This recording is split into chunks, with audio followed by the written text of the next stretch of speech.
بسم اللہ الرحمن الرحیم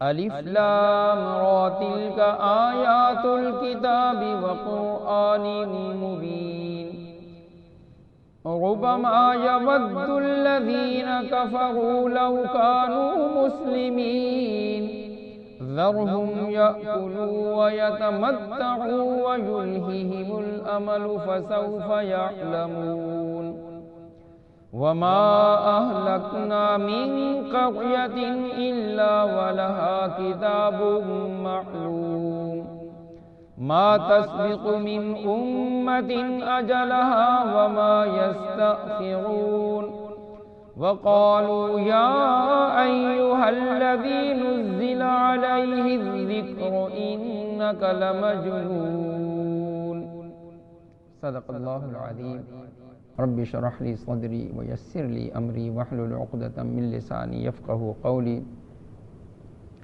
محترم ناظرین السلام علیکم ورحمۃ اللہ وبرکاتہ۔ پروگرام فہم القرآن کے ساتھ حافظ محمد رفیق حاضر ہے۔ آج انشاءاللہ ہم 14ویں پارے کا مطالعہ کریں گے، اس امید کے ساتھ کہ اللہ تعالی ہمیں ان ہدایات کے مطابق اپنی عملی زندگی کو، اپنی سوچ کو ڈھالنے کی توفیق عطا فرمائے۔ یہ سورہ ہجر کا آغاز ہوتا ہے قرآن مجید کی عظمت کے ساتھ کہ یہ اللہ کی کتاب کی آیات ہیں اور واضح قرآن کی، یعنی قرآن مجید اپنا جو پیغام لوگوں کو دینا چاہتا ہے اس میں کوئی ابہام نہیں ہے، ہر بات کو، کیونکہ قرآن تو آئے لوگوں کی ہدایت کے لیے ہے۔ فرمایا کہ وہ لوگ کہ جو کفر پر اڑ چکے ہیں، ایک وقت آنے والا ہے یہ بہت پچھتائیں گے اور آرزو کریں گے کاش لو کانوا مسلمین، کاش وہ مسلمان ہوتے، یعنی آج جو اسلام کی قدر و قیمت سے، ایمان سے جان بوجھ کے غافل بنے ہوئے ہیں، جب یہ مہلت عمر ختم ہو جائے گی اور موت یہ سب کچھ ختم کر دے گی، یہ حسرت کے ساتھ کہیں گے۔ فرمایا ذرہم یاکلوا، ان کو چھوڑو، یہ کھائیں پئیں، ویتمتعوا، اور عیش اڑائیں، مزے کریں، ویلہہم الامل فسوف یعلمون، اور ان کی لمبی لمبی امید انہیں غافل رکھیں، ان قریب یہ انجام سے دو چار ہونے والے سب کچھ جان لیں گے کہ حقیقت کیا تھی۔ اور فرمایا کہ وما اہلکنا من قریۃ الا ولہا کتاب معلوم، ہم نے کسی بستی کو بھی تباہ نہیں کیا مگر اس کے لیے ایک وقت طے شدہ تھا، یعنی مہلت۔ قوموں کے لیے جو الفاظ آئے ہیں، آگے بھی الفاظ اور وضاحت کے ساتھ ہیں، ما تسبق من امۃ اجلھا وما یستأخرون، کوئی امت اپنے مقررہ وقت سے آگے نہیں بڑھ سکتی اور نہیں وہ پیچھے ہٹ سکتی ہے۔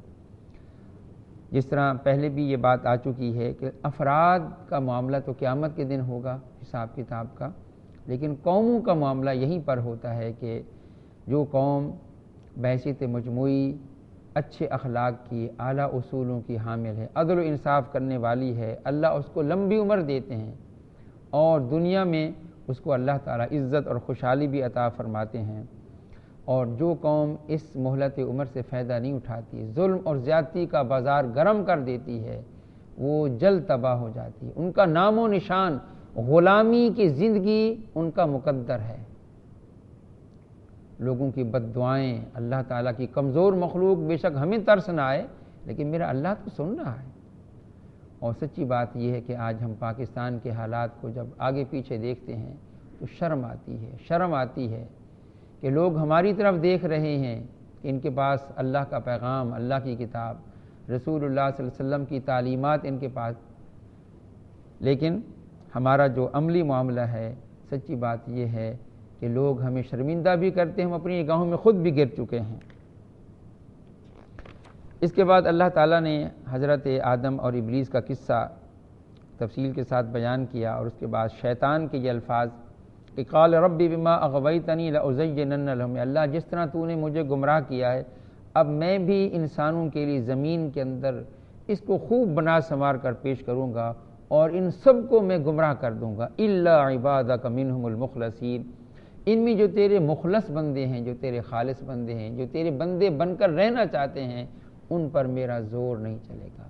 وسوسہ اندازی کرتا ہے، اس کا تو مشن ہے اور وہ یکسو ہے اپنے کام کے اندر، لیکن وہ خود بھی اعتراف کرتا ہے اور اللہ تعالیٰ بھی یہ بات واضح کرتے ہیں کہ میرے بندوں پر شیطان کا کوئی بس نہیں چلے گا۔ قال ھذا صراط علی مستقیم، اللہ نے فرمایا کہ یہ راستہ ہے جو بالکل میری طرف آتا ہے۔ ان عبادی لیس لک علیہم سلطان، میرے بندے ان پر تیرا کوئی زور نہیں چلے گا۔ الا من اتبعک من الغاوین، ہاں جنہوں نے تیری پیروی کی وہ گمراہوں میں شامل ہو جائیں گے۔ محترم ناظرین، بریک کا وقت ہو چکا ہے، ہم اپنے اسی سلسلے کو جاری رکھیں گے۔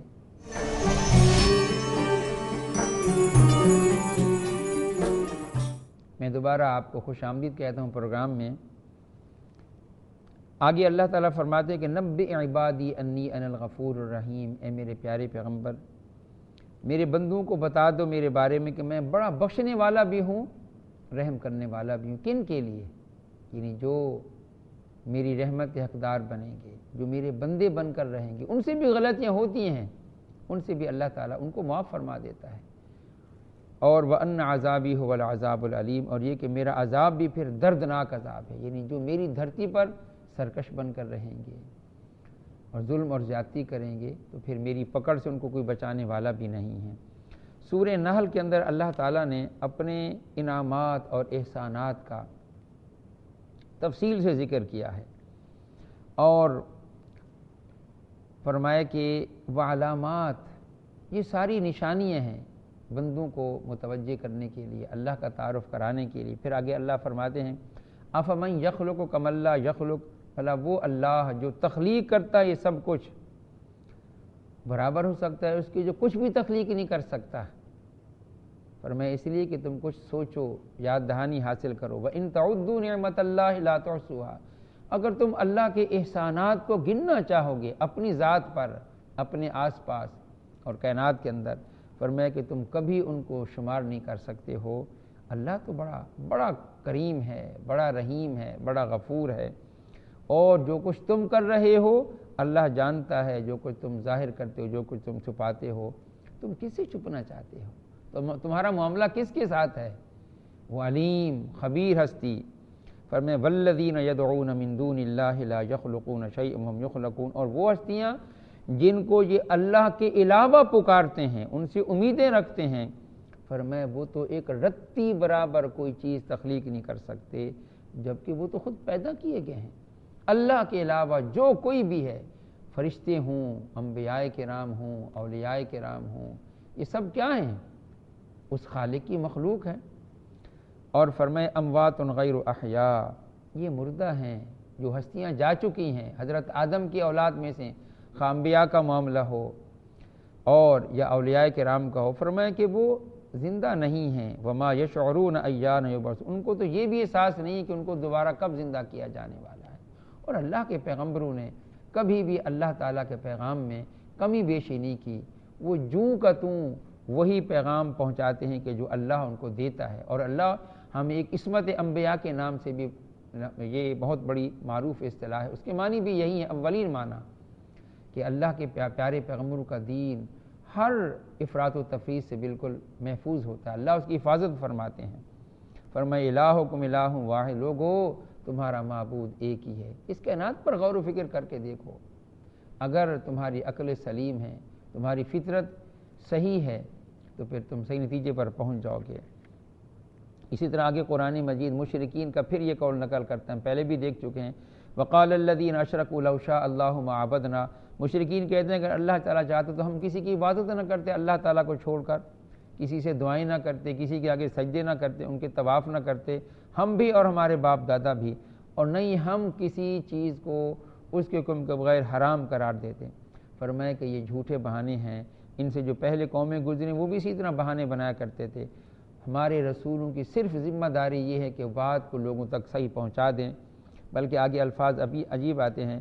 فرمایا کہ اے پیارے پیغمبر ان تحرص علی ہداہم، اگر آپ ان کو ہدایت دینے میں جتنا ہی حرص کریں، جتنی ہی خواہش کریں، اللہ ایسے لوگوں کو ہدایت نہیں دیتا جو اپنی گمراہی پر خود تل چکے ہوں۔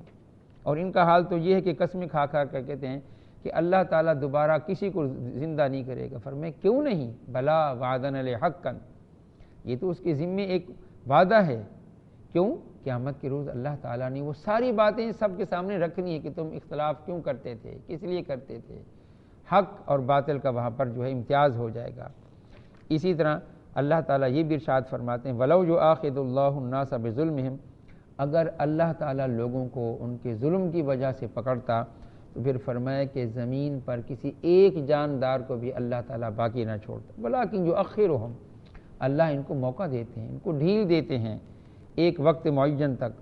جب وہ وقت ختم ہو جائے گا پھر یہ نہ ایک لمحہ آگے جا سکتے ہیں اور نہ پیچھے جا سکتے ہیں۔ اس کے بعد اللہ تعالیٰ توحید کی ایک دلیل بیان کر رہے ہیں کہ اکثر لوگ جو ہوتے ہیں اس پر معلوم ہوتا ہے کہ اللہ کے بارے میں لوگ زیادہ توجہ نہیں کرتے ہیں، غیر اللہ کے بارے میں بڑے ڈرتے بھی ہیں، فکر مند بھی رہتے ہیں، پھر اللہ تعالیٰ ایسے لوگوں کو بھی ان کے حال پر چھوڑ دیتا ہے۔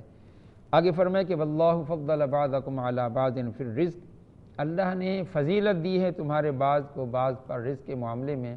محترم ناظرین، بریک کا وقت ہو چکا ہے، اس کے بعد ہم دوبارہ اپنی گفتگو کو جاری رکھیں گے۔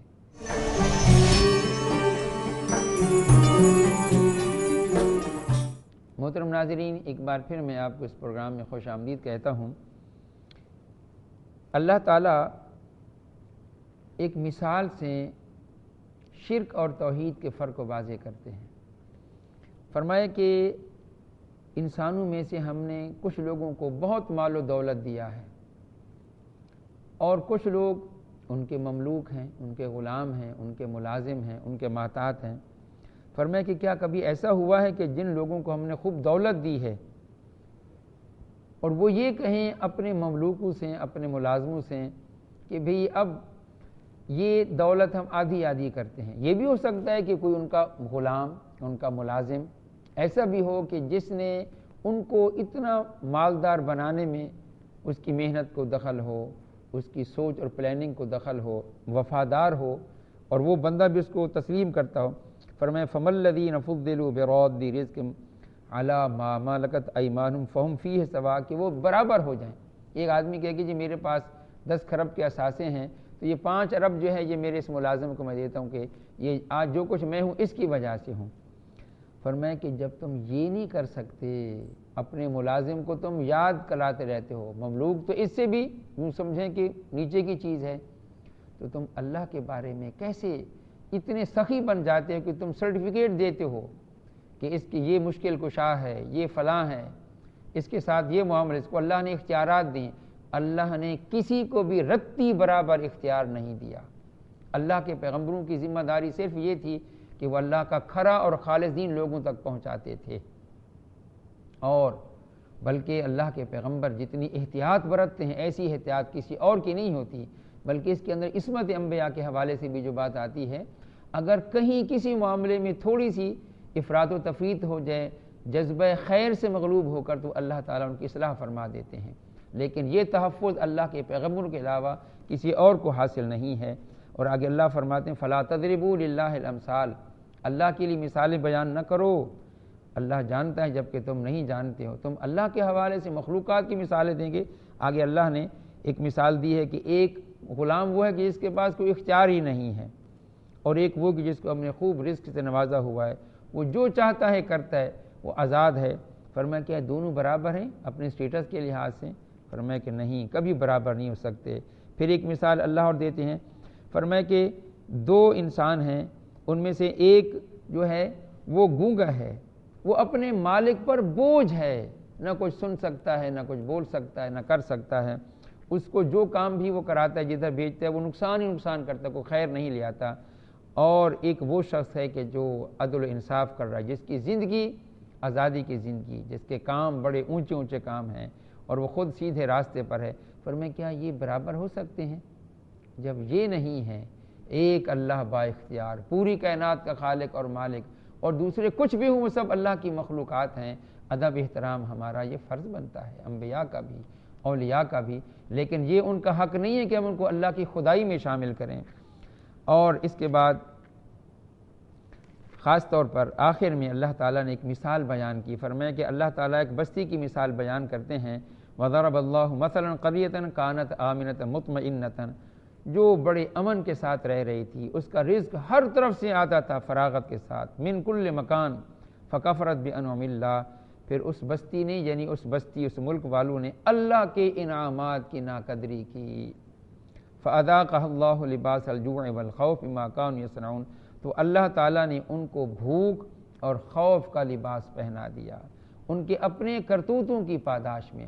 ایسا لگتا ہے کہ جیسے یہ پاکستان کی مثال بیان کی گئی ہے کہ ہمیں پاکستان کے بعد اللہ نے جس طرح اس ملک کو نوازا ہے، لوگوں کو جس طریقے سے خوب ترقیاں عطا فرمائی ہیں، اور یہ ملک امن کا گہوارہ تھا۔ کراچی جو منی پاکستان تھا وہ امن کا گہوارہ، پورے پاکستان کے کونے کونے سے لوگ وہیں پر آباد ہیں، اور معلوم ہوتا ہے کہ بھائی چارے کی فضا تھی، معاش کے لیے لوگ وہیں جاتے تھے۔